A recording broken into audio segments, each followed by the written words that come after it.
Ada kalanya, apa yang terjadi dalam hidup nggak sesuai dengan apa yang kamu harapkan. Itu pula yang dirasakan oleh Choi Woo-sik. Tinggal di Kanada dari kelas 5 SD, tahun 2011 ia memutuskan untuk kembali ke Korea Selatan untuk menjadi seorang aktor. Jika ditanya, apakah menjadi seorang aktor adalah impiannya dari kecil, Choi Woo-sik sebenarnya nggak terlalu yakin dengan jawabannya. Memang sih, dari dulu ia tertarik dengan film, tetapi saat itu ia justru ingin berada di belakang layar. Sampai seorang teman mengatakan bahwa bentuk mata Choi Woo-sik pada saat itu adalah bentuk mata para aktor yang sedang naik daun di Korea Selatan. Ucapan temannya itu terdengar menarik, sampai akhirnya ia benar-benar datang ke Korea Selatan untuk mengikuti audisi di beberapa agensi. Sayangnya, karena tanpa persiapan, audisi pertama Choi Woo-sik nggak berjalan lancar. Ia gagal. Meski begitu, juri audisi mengatakan bahwa ia memiliki potensi dan sebaiknya mencoba lagi audisi di lain waktu. Mengikuti saran juri tersebut, Choi Woo-sik mengikuti audisi kembali dengan lebih banyak persiapan. Seperti sebuah kalimat bijak yang mengatakan bahwa hasil nggak akan mengkhianati usaha, audisi kali ini berhasil Choi Woo-sik taklukkan, dan bergabunglah ia dengan agensi JYP Entertainment. Di tahun yang sama, Choi Woo-sik debut di sebuah drama yang berjudul The Duo. Setelahnya, ia juga mendapat beberapa peran di film pendek, drama, dan juga film layar lebar. Tetapi semua peran yang ia bintangi masih berupa peran pembantu yang porsi tampilnya masih sedikit. Padahal, ia melihat aktor-aktor seusianya banyak yang sudah mendapatkan peran utama, sementara ia merasa karirnya jalan di tempat. Dan karena hal ini, Choi Woo-sik sempat bimbang. Haruskah ia melanjutkan karirnya sebagai aktor? Atau lebih baik ia pensiun dini saja dan kembali ke Kanada? Bahkan, saat tawaran film Set Me Free datang, Choi Woo-sik menolak tawaran itu 2 kali karena merasa galau tentang pilihan hidupnya.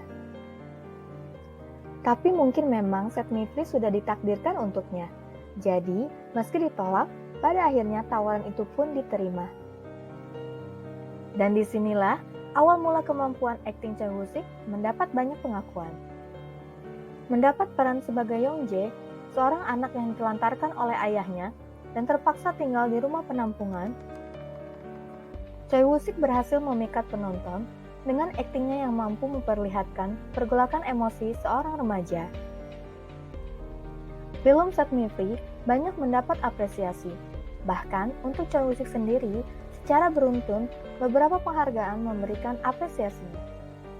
Busan International Film Festival ke-19, Max Movie Award ke-10, Busan Film Critic Award ke-16, Wildflower Film Award ke-2, Bull Film Award ke-24, Korean Association of Film Critics Award ke-35, juga Blue Dragon Film Award ke-36, menominasikan Choi Woo-sik di kategori pendatang baru.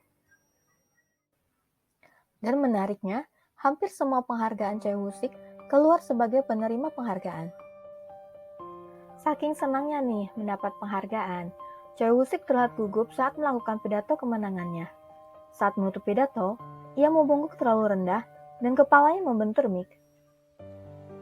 Kesuksesan Set Me Free seakan jawaban dari kegalauan Choi Woo-sik. Ia merasa nggak salah pilih. Menjadi aktor ternyata memang jalan hidupnya. 2 tahun berikutnya, yakni tahun 2016, Choi Woo-sik membintangi satu film bertema zombie yang booming bukan hanya di Korea Selatan saja, tapi juga di luar negeri. Apalagi kalau bukan Train to Busan. Film yang menciptakan ketegangan bagi penonton saat menontonnya tersebut semakin membuktikan kemampuan akting Choi Woo-sik yang semakin baik. Tahun berikutnya, Choi Woo-sik terpilih untuk membintangi film Okja, garapan sutradara Bong Joon-ho. Sutradara Bong Joon-ho dikenal sebagai seorang sutradara dan penulis skenario yang karya-karyanya banyak mendapat penghargaan. Di acara makan-makan saat syuting terakhir film Okja, sutradara Bong Joon-ho mengatakan pada Choi Woo-sik kalau ia memiliki satu peran untuknya di film yang akan ia garap berikutnya. Sutradara Bong Joon-ho bahkan secara khusus menginstruksikan Choi Woo-sik agar menjaga badannya tetap kurus. Dan ternyata, instruksi tetap kurus ini berkaitan dengan karakter yang akan Choi Woo-sik perankan.